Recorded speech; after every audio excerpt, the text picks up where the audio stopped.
Hi everyone, welcome to my Game Week 31 preview for Chapman FPL. Hope you're all good.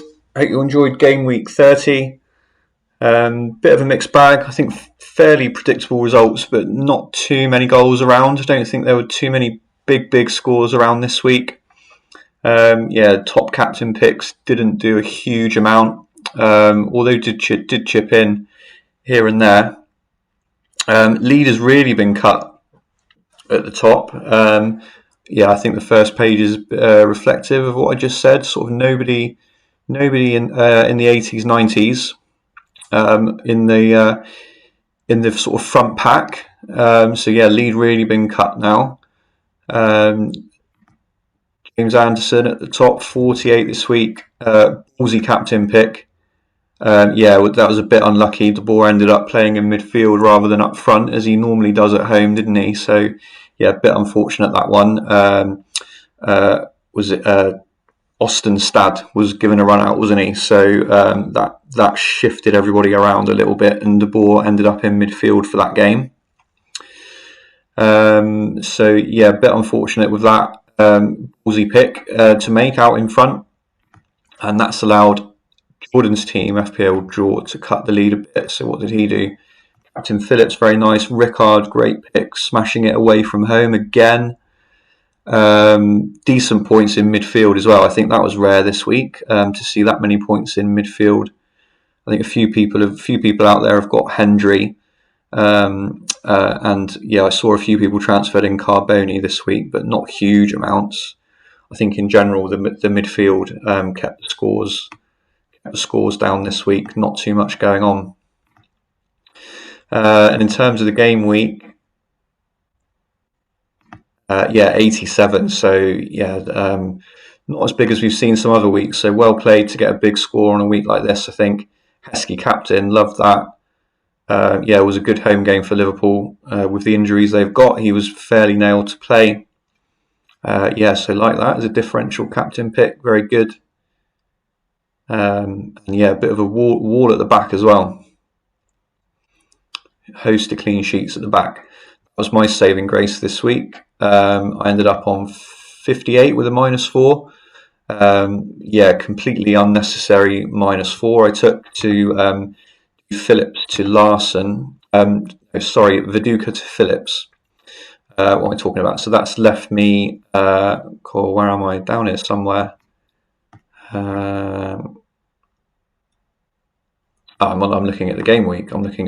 That's why.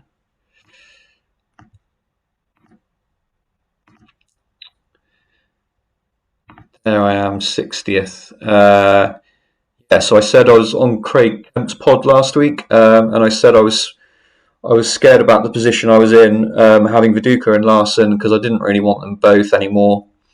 And I said I was nailed on to get it wrong, which one I get rid of, and that's exactly what happened. I got rid of Viduka instead of Larson. Viduka scored, Larson didn't. At least Phillips equalled Viduka, so it is just the -4 that I lost. 58 for me this week, treading water a bit. Blue wall comes good again, as it has done often in recent weeks. So it keeps me in with a sniff of the front page. I think it is pretty tight. The gap from 60th up to 25th is not very much at all. Still got a free hit and triple captain in the bank. But anyway, on to this week. First up, Arsenal Blackburn.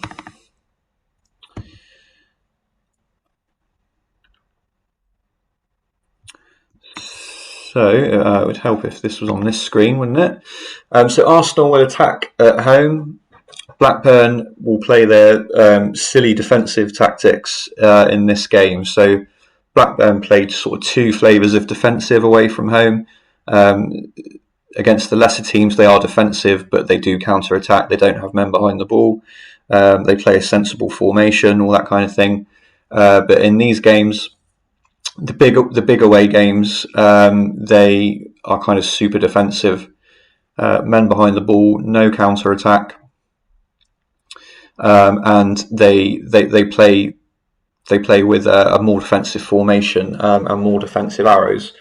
So I think we'll either see them play 5-3-2 with the forwards with backwards arrows coming to help out in midfield, or we'll see the formation where they only play one up front. So I think they did that at Anfield this season, and De Boer played up front on his own.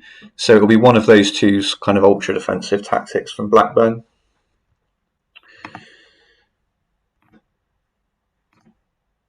And it makes for a tight game because Blackburn are pretty good defensively. So when they've got a defensive mindset as well, they are capable of making the game kind of dead. So yeah, Arsenal look good to win. They will be pressuring Blackburn for the 90 minutes pretty much, and with the players they've got, they're sneaking a goal more often than not. But yeah, I think chances of getting 3 or 4 goals is pretty slim. And Blackburn are a bit of a write-off this week. I think they'll probably concede. Unlikely to score. I'll be surprised if they have more than 2 or 3 shots in this game.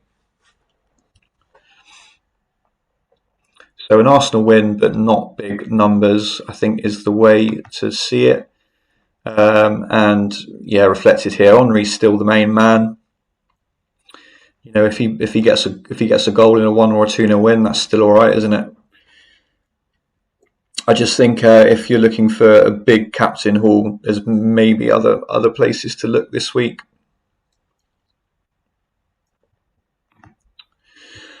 So that's Arsenal Blackburn.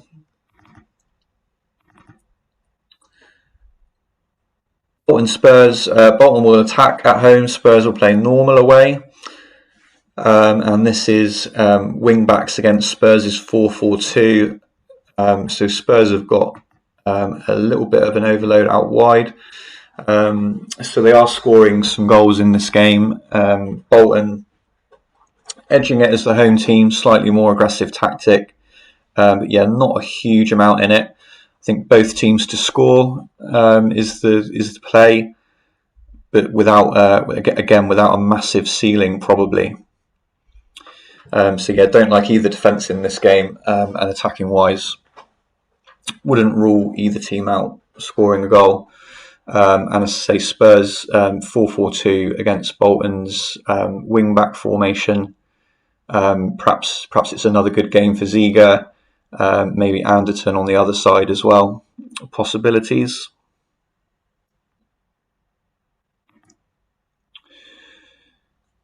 And player returns. So again, fairly low numbers, quite fairly low ceiling in this game. It looks like, but all the kind of guys you'd expect. You could probably sub Ricketts for Ramberg there, and then yeah, as I say, Anderton did all right out wide.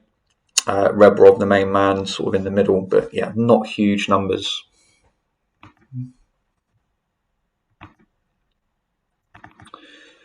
Middlesbrough Liverpool. So both teams will attack this game, but it is 4-4-2 against 4-4-2 and 2 good defences. So it's a little bit of cancelling each other out going on compared to some other games that might have attack versus attack. And that's borne out here. So again, both teams to score looks all right. It wouldn't be shocking for either team to get a clean sheet, but it also wouldn't be shocking to see like a 1-1 or a 2-1. It's tough to call this one, really tough to call. It could go either way if you've got assets from either of these teams, I think. We just slightly favour Borough as the home team, it looks like. But yeah, really, really tough to call. I think defences hoover up the bonus points in this game, even if they concede.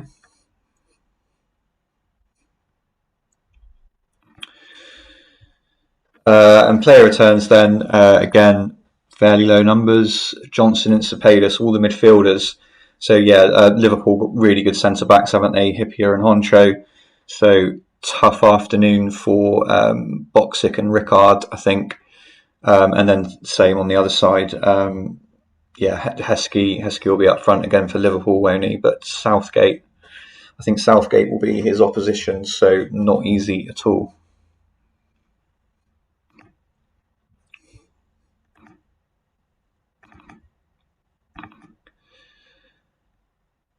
Charlton, Man City. So Charlton will attack their home game. Man City play defensively away, but it's not in the same way that Blackburn are at Arsenal.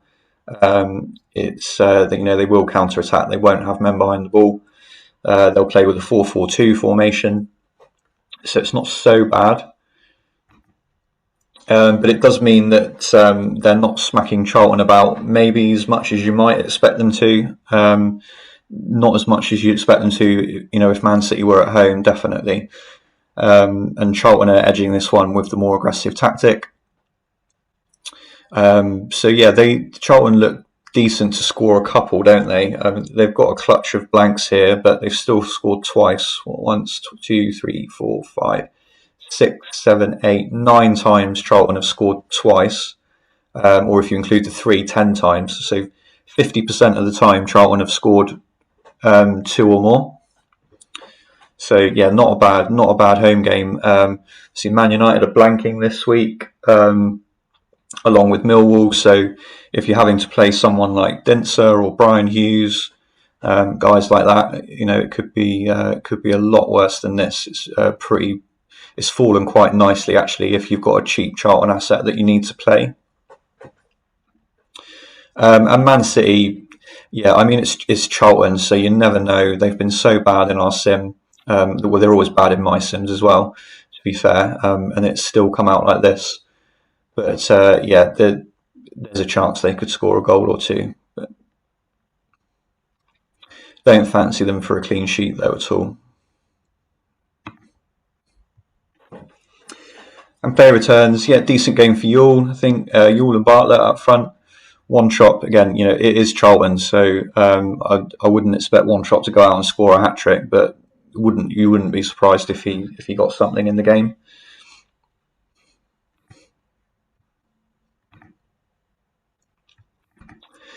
Chelsea Ipswich. So Chelsea will attack their home game. Ipswich will play defensively, but they do counter attack in their tough away games. But Chelsea way out on top on this one, bit more one-sided this one. 5 times they've hit 3 or more goals. Another good clutch of 2s as well. Only blanked 5 times. So another good game for Chelsea. 9 clean sheets out of 20. Ipswich do counter attack, which not all teams do at Stamford Bridge. A lot of teams go and defend and don't counter attack. Not as many clean sheets as some other fixtures we've seen for Chelsea, but it's still a good chance, isn't it?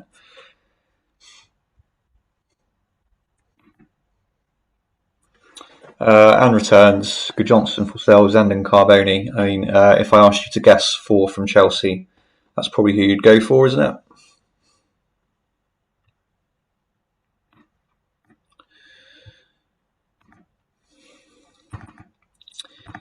Everton, Leeds. So I think Everton might play normal here. I wouldn't rule out they play attacking, but they do have a setting for tough home games. So I think there's a fair chance that Leeds will fall into that category. So it could be normal against normal because Leeds don't attack away from home. It's a match in terms of the mentality. But Leeds have got the better players, haven't they? And that's what's coming through. Good away game for Leeds this. So 8 times they've hit 3 or more. 8 clean sheets. Nice away game for Leeds. One of the better teams this week, it looks like to me. And player returns, Viduka and Larson. So these numbers are creeping up a bit from what we've seen so far, aren't they? So Viduka and Larson out in front. Hopefully Larson outdoes Viduka this week, and that will kind of make up for my mistake in the week just gone. Keane, Kuehl, Bowyer. Di Matteo's been on a good run for Everton ever since I bought Gravison in when it was 50-50 between the two of them. Di Matteo's been smashing it. Him or Gravison from midfield.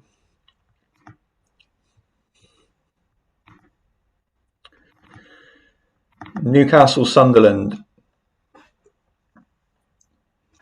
Newcastle will attack. In the time where Derby, Sunderland play normal away from home. So Newcastle slightly more aggressive, and they're coming out really well. I found this really strange.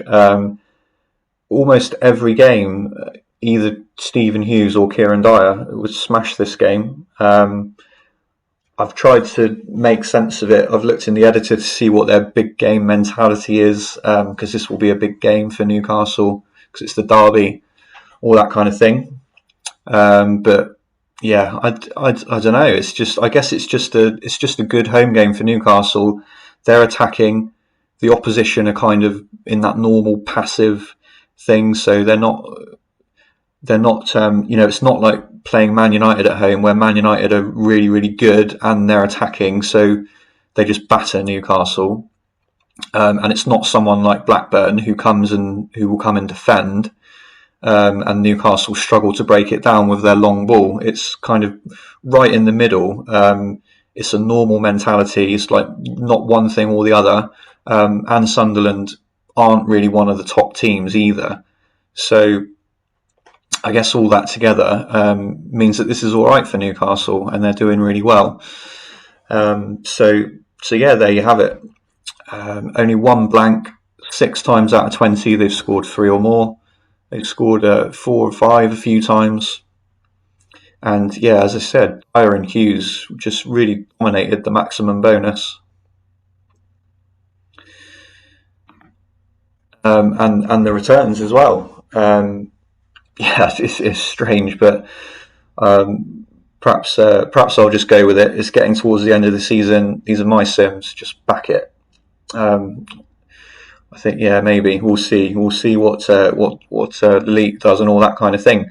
But it's up to you. You guys decide what you want to do with this. I know it feels weird because Newcastle just haven't done anything this season, and this just sticks out like a sore thumb, doesn't it? But hey, that's what happened. That's the data. So that's what I'm sharing.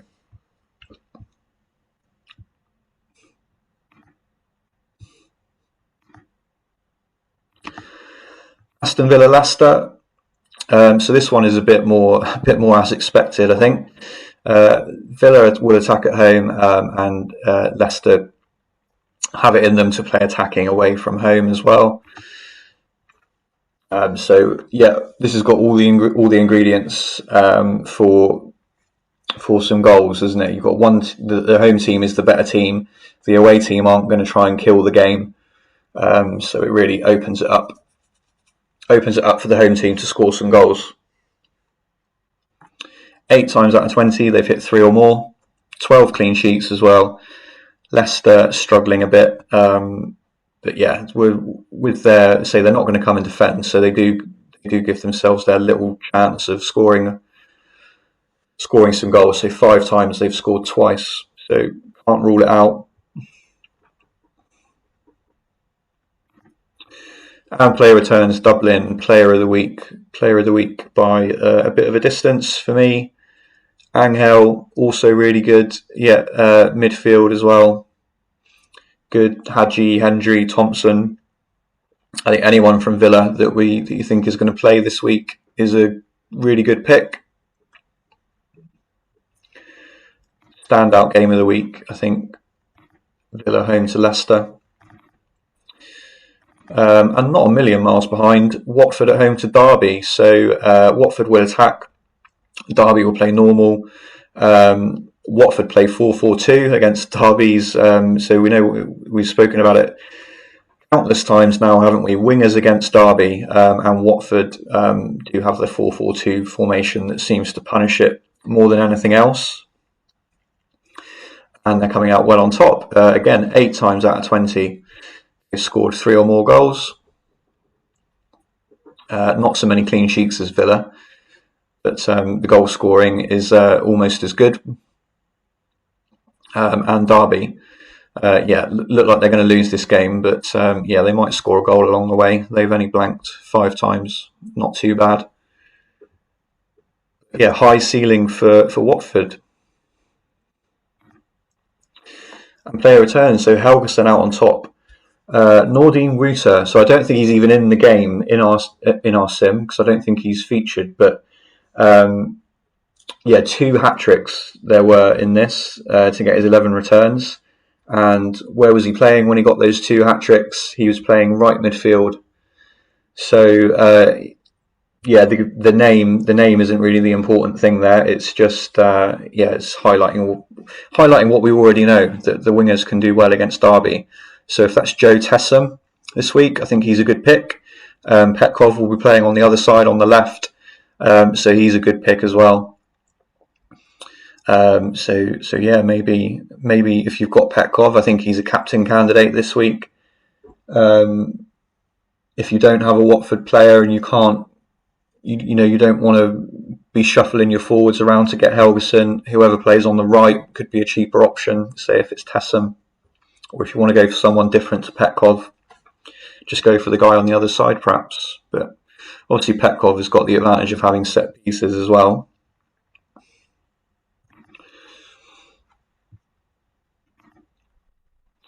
Okay, so that's that. So quick recap then of the top returns. So Dublin way out in front. You can see not just the volume of returns, but 16 separate games he got something in. Really is a strong game. Angel as well. I wouldn't put anybody off having Dublin and Angel really up front this week. Newcastle seem to be battering. Well, I said battering. They were pretty consistent against Sunderland at home. Only one time that they blanked in the 20 sims and had a decent ceiling. Leeds look good away to Everton, and Watford at home to Derby. Look ahead then. So I haven't done the defensive look ahead this time. I think people's defences are pretty sort of settled now. People kind of know what they're doing with their defence, and that's not really where people are looking to make sort of differential transfers. So I've just done the look ahead right till the end of the season now for the chances for goals. So just to recap, this is the Reds, Greens, Oranges. This isn't my view on who'll win the game necessarily. It's just whether I think the team down the left-hand side has got a chance of scoring some goals or not. So Green, I think they'll have a pretty high ceiling. Could score 2, 3 plus. Orange is where I think they've got a chance to score a goal, but probably not going to go nuts. And then Red is where I think they're in danger of giving up a clean sheet to their opponent. So that's the look ahead for the rest of the season then. So Man United and Millwall blank this week. Man United will also blank in game week 34, and they will then have a double in game week 36 and game week 37. That's as it stands at the moment. If Man United get to the Champions League semi-final, then the Millwall game will be bumped again into game week 37, and they'll have a triple game week 37. So the blanks we know, they're definitely blanking in 31 and 34. 36, even if they make the Champions League semi, they'll still have the Bolton game. But the Millwall game would be bumped to 37. And then, Liverpool is their blank in 34. So Liverpool will have a double in 37, where they'll play the Man United game and Aston Villa away. So, and obviously same for Millwall. Their double could be in 36 or 37, depending on what Man United do in the Champions League. But this is as it stands at the moment. So if you're planning chips, bear that in mind. I think I kind of hope they go out, because I think this double in 36 looks quite good, because, the Bolton away game, if they're away to Bolton, they'll play their first choice team because it's an away game. And then you're crossing your fingers for the Millwall home game, but at least you've got that decent looking away game in the bank. Whereas the game week 37 double, they've got Liverpool away, which could be tough. That could be similar to the Leeds game that we've just seen in terms of that matchup. And then they could rep against Middlesbrough at home as well. So 37 has got the potential to fall flat on its face. Whereas with the double in 36, as I say, you've got that bottom game in the bank, I think. And then you can hope for the best in the Millwall home game, that they don't do a crazy rep. And then if Millwall moves to 37, then they'll have the treble. But again, that difficult Liverpool game is part of it. And then you've got 2 home games where they could rep. So yeah, I mean, it would be really unlucky if they repped both the home games if they got the treble, but it could happen. I kind of think for a bit of peace of mind, I think I'm hoping to be able to use a chip for a double in game week 36. But that's just my view. Rabbiting on a bit now, aren't I? So let's close it up. Good luck with the game week, guys, and see you next time. Cheers.